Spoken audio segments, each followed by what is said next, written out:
All right. First one. Wow. A judge overturns the life sentence for Lee Boyd Malvo. And if some of you don't remember who Lee Boyd Malvo is, he was one of two men found guilty in a series of sniper shootings in the fall of 2002 that killed 10 people, wounded 3 others, and left residents of Washington suburbs traumatized. I will never forget that. 2002, it still feels like yesterday. I will never forget it. His co-defendant, John Allen Muhammad, was sentenced to death and executed in 2009. Malvo, who was 17 at the time, was sentenced to life in prison. Well, the court says it's unconstitutional for juveniles and has found that the ruling should be applied retroactively.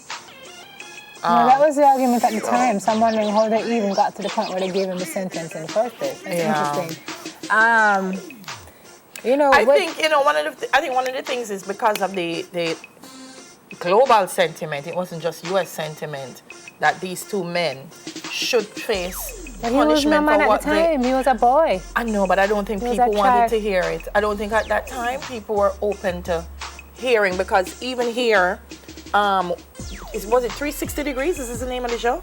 When they aired the interviews they did with him, and then you got to understand his background and some of the things he went through. Yeah. I don't think at the time it happened that we would have wanted to hear it. Story was chilling though, you know. He could have killed. He was told to kill a pregnant woman, which he eventually never did because he told told Muhammad at the time wasn't right, so he couldn't pull the trigger. But he also, in an interview, he revealed that while the press conferences were going on with the police, he was sitting in the room for half of a minute. Yeah.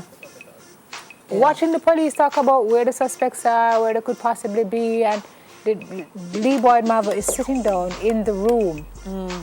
Anyway, I read yesterday an article where his mother says there is a God, now that he is being life sentence has been overturned, and I think to myself, what are the parents of the folks who've lost people saying now? Are they questioning their faith? Yeah. I really guess it depends on what side you're on, but we'll see. It's still a sad case. You were talking about this all the way from foreign. Yes. Because you weren't here to watch it.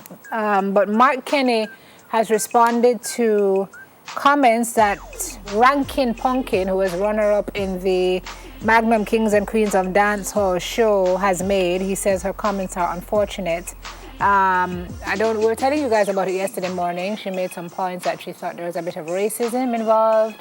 She was disappointed with Scatter's behavior, said he was outrightly negative, and, you know, that he would do that as a judge was disturbing to her.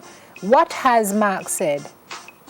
Said he's disappointed that she would even take that line. She was in the competition for over 14 weeks, and never once did she come to me or any of the other producers on the show to say that she was having this experience. All the contestants were treated the same in respect to travel, stipends, and accommodation, and we never had any word on this from her on the team. So I am a little slow in believing all of this took place. Yeah. The banter with her and Scatter happened organically, and it made for great TV, which is what I said yesterday. I was wondering if it was even real, but it was good for TV because it got people riled up. Nothing was done without being discussed. It was explained that this was being done in good humor and no offense or disrespect was meant. She played into it, even appearing as a samurai warrior on one episode, and never said she was offended. What do you think, Des? I'm gonna say, Rankin, you don't enter Magnum Kings and Queens of Dance Hall and don't expect people to come at you. That's exactly what I said yesterday. One of the things that happens in this show is lyrical clashes. And if you've heard the lyrical clashes over the years that it's happened, whether you agree with the content or not, that's another discussion. They've come at people with sexuality, they've come at people for where they live, they've spoken about all kinds of things. And the judges have been very, very, very outright in their comments. Yeah. So don't take it personal. That's what they would have come at you with. Think about it. I mean, there's very little else. And if you're in the competition, that's dance hall, and that's so Sorry, Rankin, me can't back up on that one. And you know, so me not big you up from day one, but can't back up on this one.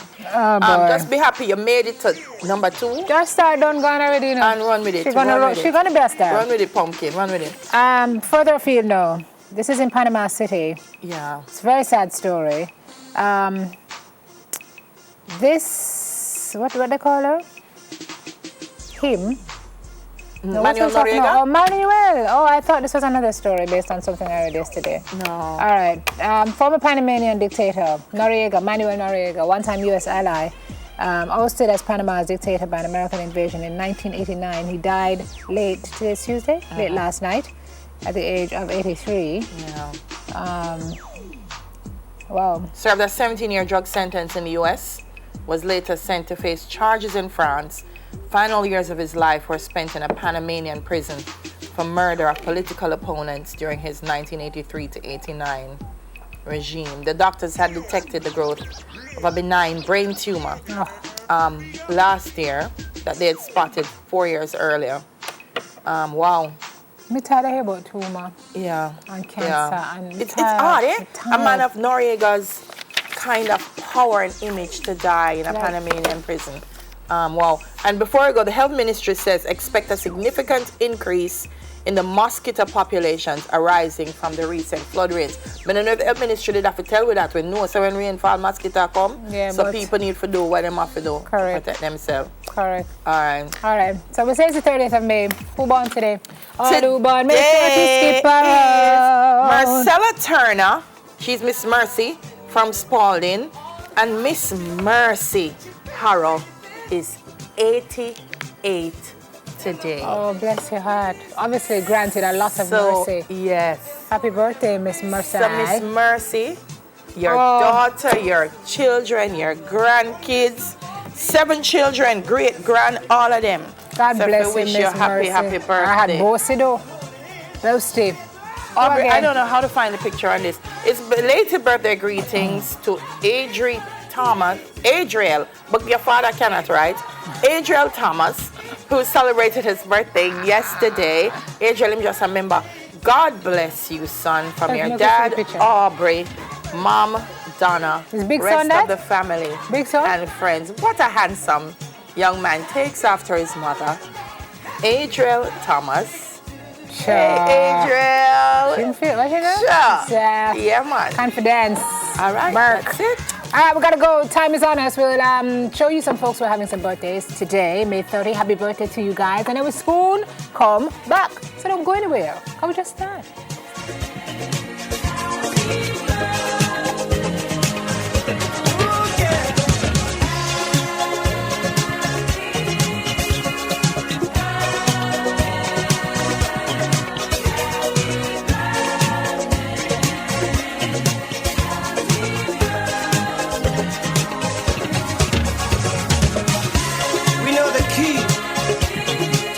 Of all people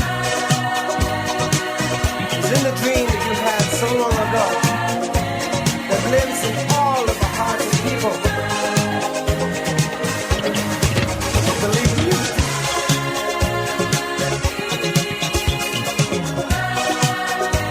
We'll make the dream become a reality.